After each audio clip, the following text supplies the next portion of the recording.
Hi, Glitter Girl here with a new mini adventure, and this week I'm starting with the layout from last week. So this is the page I made in last week's adventure, which you can click back to see if you haven't watched already.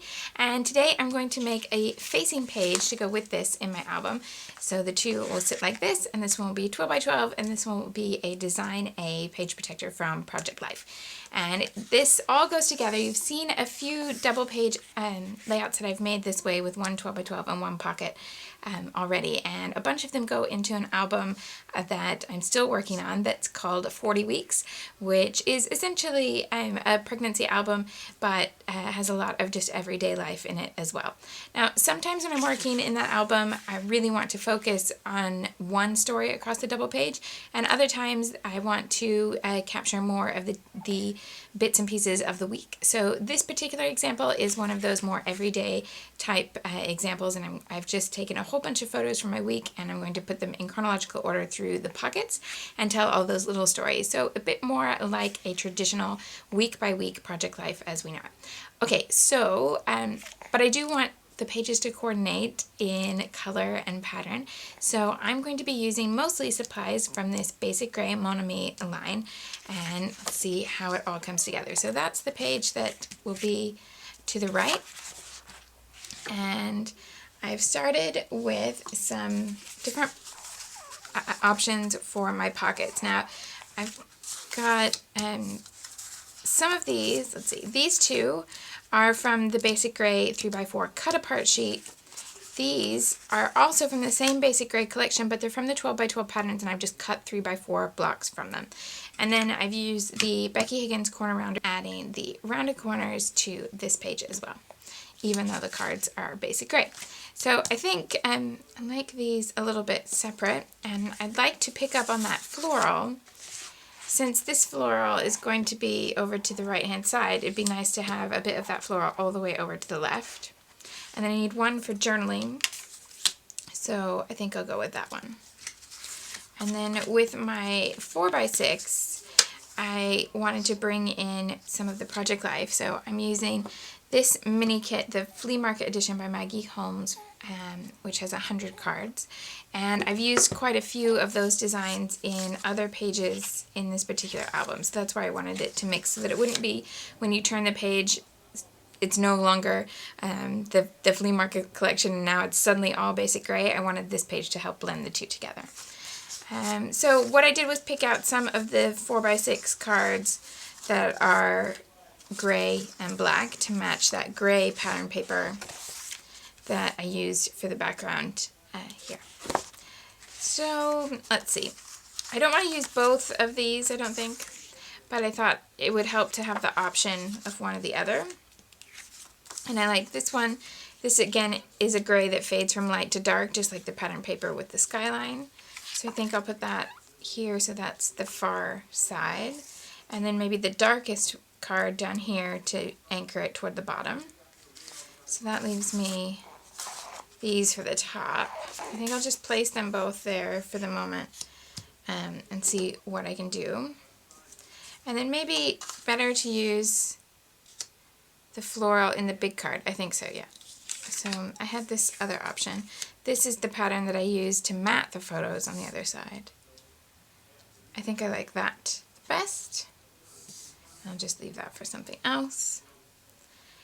Okay, so now I'm ready for my photos, and my photos are all quite small, and I've printed them and cut them out, and I just have them here in chronological order. So I can use this block as a title card and then figure out what events just going along, and we'll see. So for example, these two events are from the same day, so I'll try putting them on one card and see if that works. This one is on its own, so that might fit there. These two are the same day.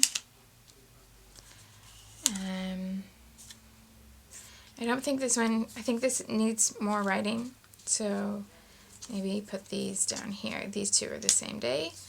And then I have one over here. Oh, I really like, actually, I'm just going to cover up the element, but it was, I wasn't sure about this photo when I printed it. Oh, it's upside down. But I was playing with different collages on my phone, trying to put the photos in, and I ended up with one really long strip, and I thought it kind of, it worked really well with the content of the photo, but I wasn't sure how it would work on the page. But this card has this horizontal element here that just made me think I could add that there, and then I can use this as my journaling box. And I never intended to really leave this as the pink because there's no pink elsewhere on the layout, so I just add a sticker or something here to cover that up, and that should work out well. Up here I'll do a title card, and I think that will all work out really, really well actually. Okay, so now I'm going to get all of these stuck down and start adding some journaling and extras. From here, what I want to share with you is how I make a page like this really quickly by using the existing 12 by 12 to give me design cues to put it all together. So I don't feel like I really have to do that much thinking to put the page together. I'm just following a few things that are already there. So I know I'm going to use those 2 sticker sheets that I used in last week's adventure. So the first thing I started with was that top corner. Some of the elements that were printed on the Project Life card didn't coordinate with the colors. They were pink and aqua. So I've covered them up with 2 elements from those sticker sheets that were roughly the same size, and then added my photo and brought in a little border sticker as well. I want to bring in that same motif of the pattern paper with the skyline, and there's a sticker that has that, so I've added that to my title card, and I'll come back to it. And then for each of the cards, I want to make sure that I have something that picks up on the color scheme of the opposite page, so I've added some red labels. And I want to make sure I get rid of anything that doesn't go with that color scheme. So the pink circle down there at the bottom is replaced by a yellow one that's from the sticker sheet. And then I can add something else on top and make little layers like that. So the red fork and knife sticker that I opted not to use last week fits in on this card and everything that I'll tell on that particular pocket. Now that card that I add, or the sticker I added right there at the top says, well, it has an Eiffel Tower and says bonjour, but I was not in France and that would make this a little bit confusing.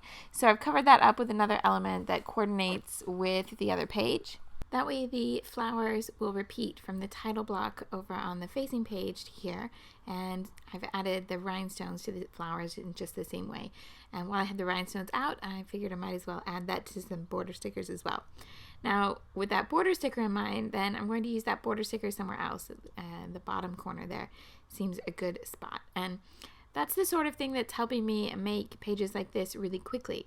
I'm either taking the cues from the page that I've already made and repeating things like the pattern paper, the color, and just the different motifs, or once I use something that is on the page once, I try to use it somewhere else again. So the red label on one card, then I try and stick another red label on another card, and I use that border sticker at the top, so I use that border sticker at the bottom.